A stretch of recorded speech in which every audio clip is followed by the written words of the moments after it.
Presiden Prabowo Subianto dan Wakil Presiden Gibran Rakabuming Raka secara resmi telah melantik 110 nama yang mengisi posisi Menteri dan Wakil Menteri dalam Kabinet Merah Putih di Istana Kepresidenan Jakarta pada Senin kemarin.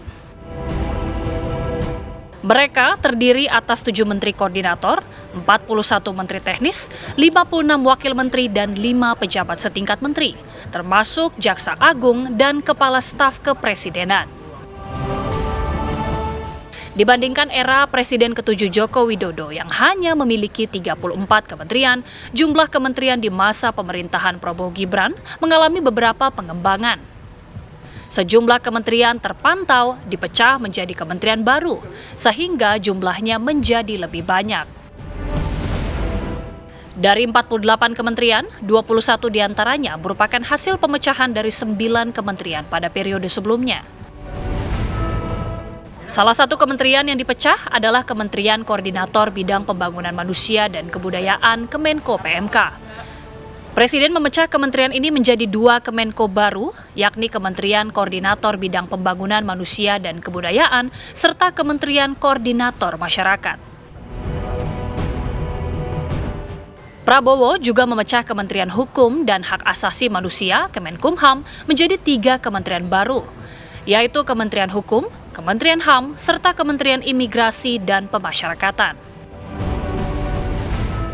Di bidang pendidikan, Presiden turut memisahkan Kementerian Pendidikan, Kebudayaan, Riset dan Teknologi atau Kemendikbudristek menjadi 3 kementerian. Ketiga kementerian tersebut adalah Kementerian Pendidikan Dasar dan Menengah, Kementerian Pendidikan Tinggi, Sains dan Teknologi, serta Kementerian Kebudayaan. Kepala Kantor Komunikasi Kepresidenan Hasan Nasbi mengatakan penambahan jumlah kementerian di pemerintahan Prabowo Gibran bukan menjadi kabinet gemuk, namun menurutnya menjadi lebih fokus. Ada banyak Menko itu yang akan mengkoordinasikan kementerian-kementerian.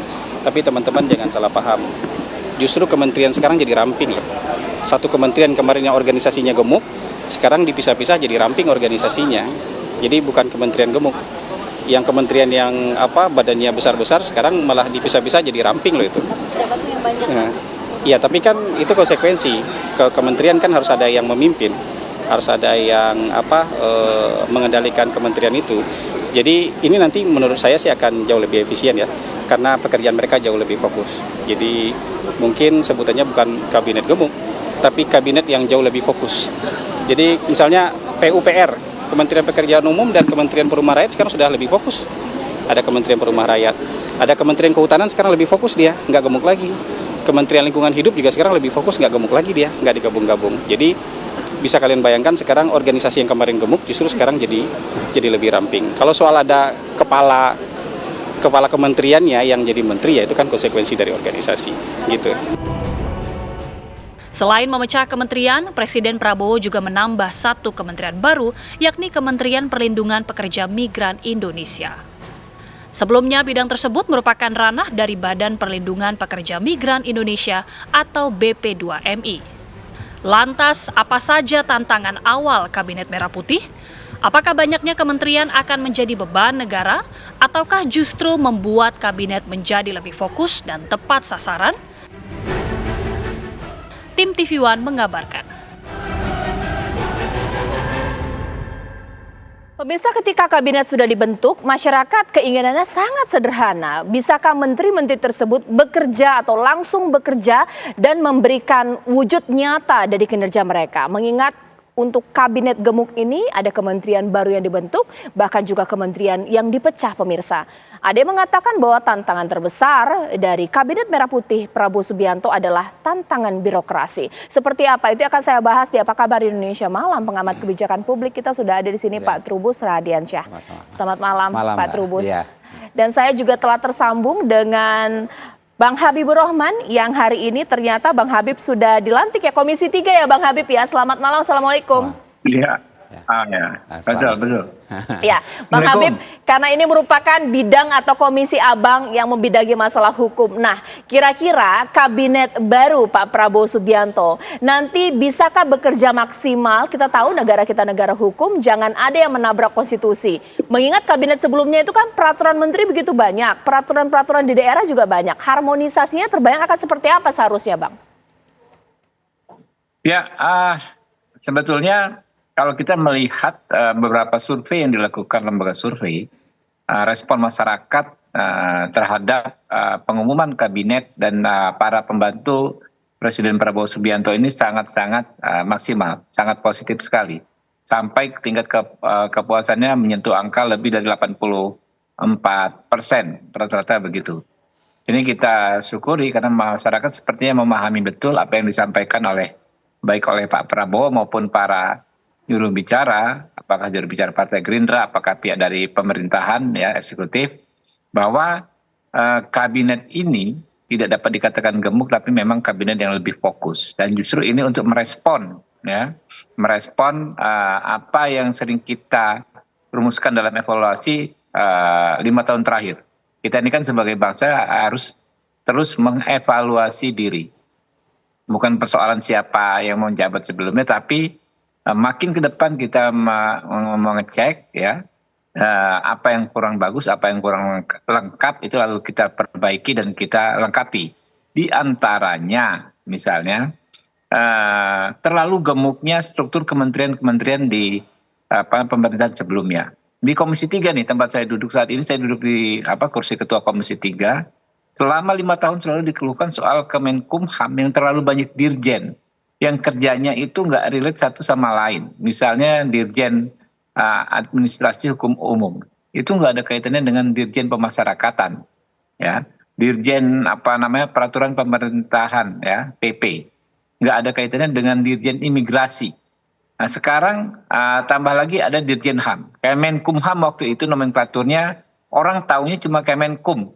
Karena HAM-nya itu dilupakan, nggak pernah dibicarakan, apalagi digarap secara serius. Nah sekarang dibikin fokus, bahkan ya kita menjadi salah satu dari sedikit negara di dunia yang memiliki Kementerian HAM secara khusus. Ya, ini mendapat apresiasi juga dari para penegak HAM, aktivis penegak HAM internasional, bahwa kita concern ya terhadap persoalan-persoalan HAM. Sampai-sampai ada kementerian yang mengurusi khusus soal HAM. Ini kan memutus rantai birokrasi. Kalau kemarin ya 2 periode orang lupa. Tahu ingatnya namanya Kemenkumham, tapi praktiknya hanya Kemenkum. Rapat-rapat di komisi-komisi juga begitu kemarin. Nah sekarang sudah fokus ya.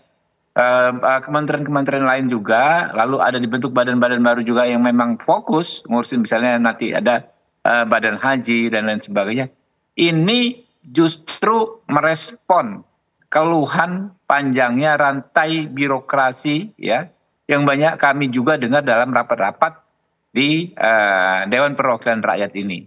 Sehingga kami yakin dengan struktur yang banyak yang baru ini ditambah lagi semangat ya baik dari Pak Prabowo maupun para pembantunya untuk all out segera melayani, kami yakin ke depan kerja-kerja melayani rakyat akan semakin maksimal. Contoh hari ini Mbak Caca, ya baru 2 hari Pak Prabowo dilantik sudah keluar penetapan tentang kenaikan tunjangan untuk kesejahteraan hakim.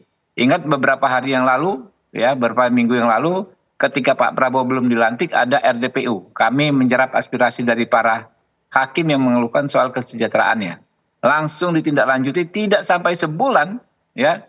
Sudah dilaksanakan sebagian dari kebijakan peningkatan kesejahteraan hakim. Nah ini saya pikir salah satu contoh ya bahwa sekarang ini kita langsung kerja gaspol bersinergi antara eksekutif dengan legislatif. Baik. Ya, ke depan inilah yang akan terus kita maksimalkan, Mbak Caca. Oke, Pak Trubus setuju tidak bahwa itu bisa diselesaikan dengan cepatlah gaspol, mengingat membentuk struktur kementerian baru atau memecah struktur kementerian menjadi 3, itu butuh waktu berapa lama Pak Trubus? Iya, kalau pengalaman sebelumnya dulu kan ada Kementerian Kemendikbud ya, dipecah dari Kemenristek Dikti dulu ada.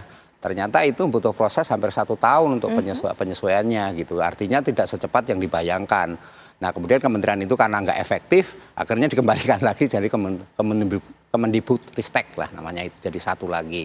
Jadi itu contoh, tetapi nanti kita lihat ke depan sepertinya ya mesti tarik-menarik kepentingan, tarik-menarik kewenangan, dan ego sektoral ini yang menjadi tantangan tersendiri Mbak, di mana kemudian mestinya masing-masing kementerian yang dulunya satu kemudian dipisah, ini kan merasa ada ada pemimpinnya satu-satu kan gitu, sehingga komandannya yang kalau di tingkat publik sebenarnya harapannya yang penting segera kerja, kemudian juga masyarakat bisa merasakan. Tapi persoalan kalau di daerah pertanyaan ini bapak saya siapa kan gitu, bapak saya kok banyak amat gitu kan seperti itu. Jadi ini yang harus juga dijelaskan oleh pemerintah dalam hal ini kepada masyarakat pada umumnya. Ya, niatannya baik pemirsa ya, membentuk atau memecah kementerian. Tapi kita tahu bahwa butuh waktu tadi setahun kata Pak Trubus untuk memecah atau membentuk kementerian baru pemirsa.